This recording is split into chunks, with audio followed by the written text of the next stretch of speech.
These 5 tools I'm about to show you cost less than a single shoe repair at a cobbler. And if you use them in the right order, every single time you take off your shoes or boots, your leather will outlast everything in your closet. Most people are slowly destroying their leather footwear and have no idea that it's happening. And here's what most people never figure out. The damage doesn't just happen on the street, it also happens the moment you arrive at home. The way you force your boots off, where you leave them, what you skip, that is what's silently destroying them from the inside out.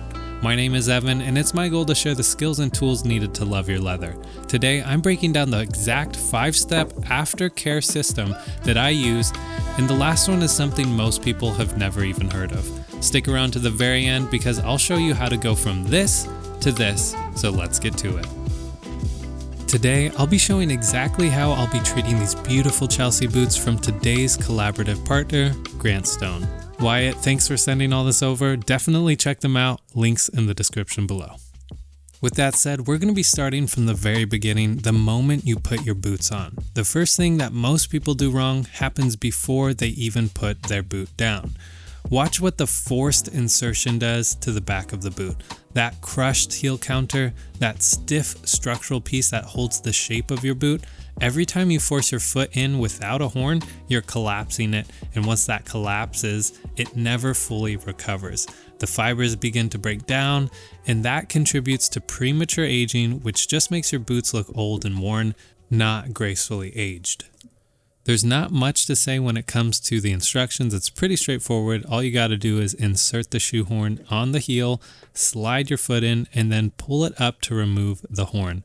Now here's the thing, a shoe horn isn't just a functional tool, it can also be a beautiful part of your footwear collection if you buy the right one. They're affordable, they make putting on your shoes way easier, and they take 1 second to use. If you use it every time, you will notice a huge difference long term. Any horn beats no horn, and the shoe horn protects the shoe's counter, the counter protects the shape, and the shape determines the value of your shoes in your eyes. I've linked the same one in the description below, but that said, if you already have a shoe horn at home, whether that's metal, plastic, or whatever material, use it. Now, I personally use the shoe horn from Abbey Horn based in the UK. Definitely check them out from Grant Stone.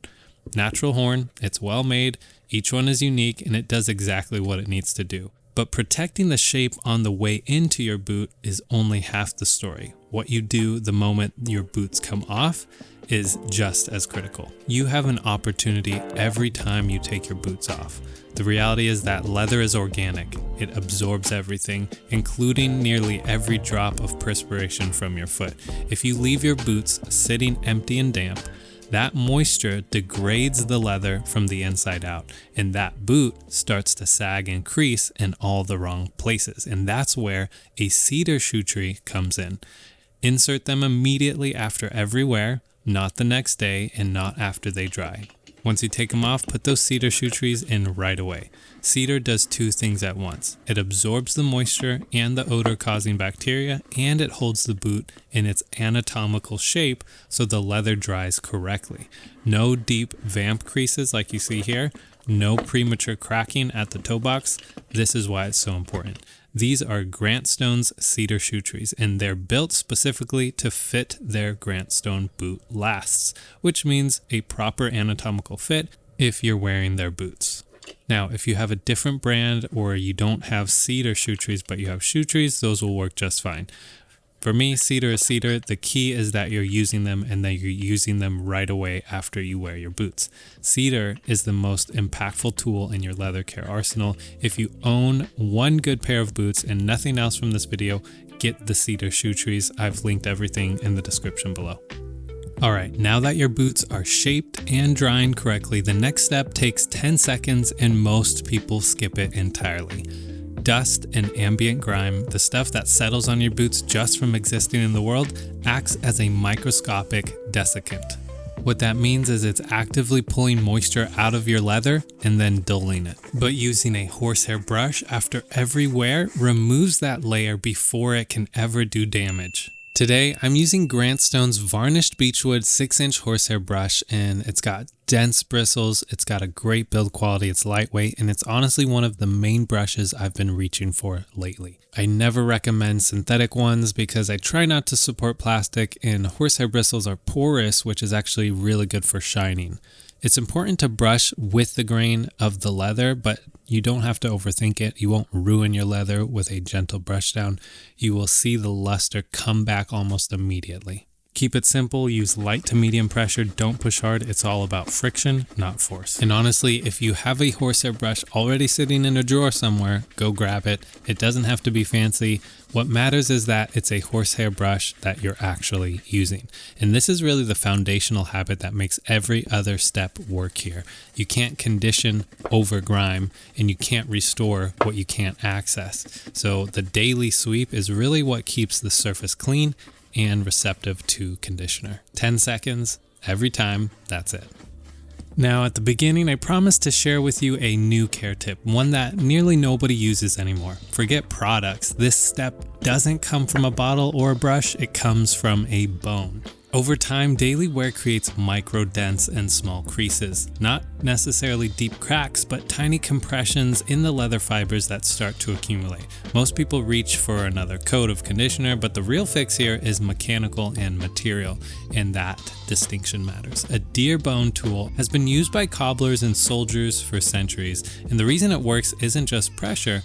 The bone itself is naturally oil embedded, and that smooth oil saturated surface is what allows it to glide across the leather without marking it, while the friction and pressure physically realign those compressed fibers that made those creases underneath.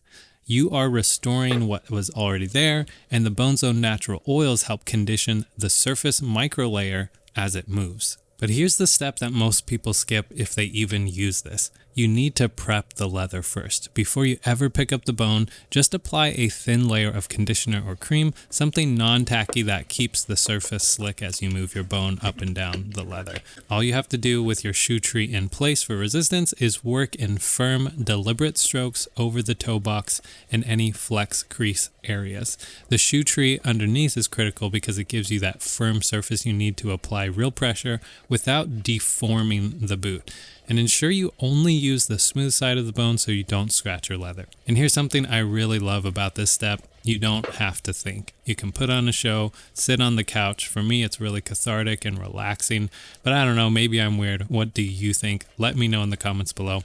Really, this is just a back and forth motion. It's rhythmic, and it really doesn't demand your focus, just your presence. That said, be gentle and be patient. Depending on the depth and age of your creases, this can take anywhere from 10 minutes to a full hour per shoe, depending on what you're trying to accomplish. And that's not a bad thing. That's actually the beautiful thing about real leather. You can spend an hour honoring it. You can bring it back.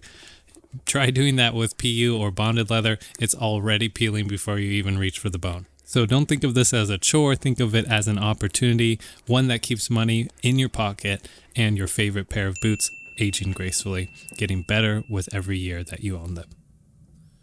Now I'm going to give you guys a bonus step. I'm going to be pushing back on the most common assumptions of leather care because the truth is even brand new leather might be the most neglected leather you own. And here's something that nobody tells you when you unbox a brand new pair of boots.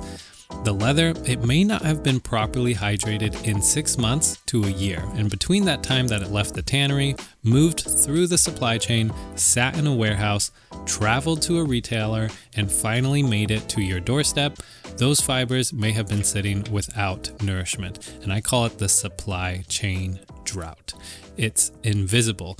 Your boots look great, the leather looks rich, but on a fiber level, it's already thirsty before you've taken a single step. And this is why personally, I always condition my leather on day one, even when it's brand new. Not because it looks like it needs it, but because I know that it does. And there's a second reason here. It gives me a clean starting point. From that moment, I know exactly when I last conditioned, no guessing work. No, I think I did it a few months ago. The clock starts the day that it comes home with me. Now, here's the thing. If you are buying from a reputable brand that uses high quality leather like Grant Stone, you are actually at a huge advantage. Tanneries like Horween in Chicago are known for producing some of the finest leather in the world precisely because of how they fat liquor their hides. And that's a process that works oils and fats deep into the leather fiber structure during tanning itself, which builds in suppleness and longevity from day one. That quality means your leather has a stronger baseline from the very start, and it responds better to conditioning over time. So when you buy quality, it isn't just about the aesthetics, it's about buying leather that wants to be cared for, if that makes sense. And that said, even the best leather in the world doesn't take care of itself, so that's where you come in. And when you put all 5 of those steps together, that's what real leather care looks like. And it pays itself back in dividends over the years. A shoehorn at entry, cedar trees immediately after, a daily sweep to protect the surface, bone restoration to erase what wear leaves behind, and minimalist nourishment as needed, and especially around those stress points, that's where the change occurs. Do this consistently, guys, and I promise you your boots will look better in 5 years than they do the day that you bought them. Everything that I used in this video, the Grant Stone shoehorn, cedar trees, horsehair brush, the Saphir Renovateur, it's all linked in the description below. These are my trusted products. I personally use and stand behind them. And if you already have some of these on hand, just use what you have. You don't have to buy new ones. I've already included links to more affordable options for anyone just getting started. Now, when you are not wearing dress shoes or boots like these, you are probably wearing suede sneakers. So check out my viral waterless suede cleaning video next, and I'll see you over there. Until next time, remember to love your leather.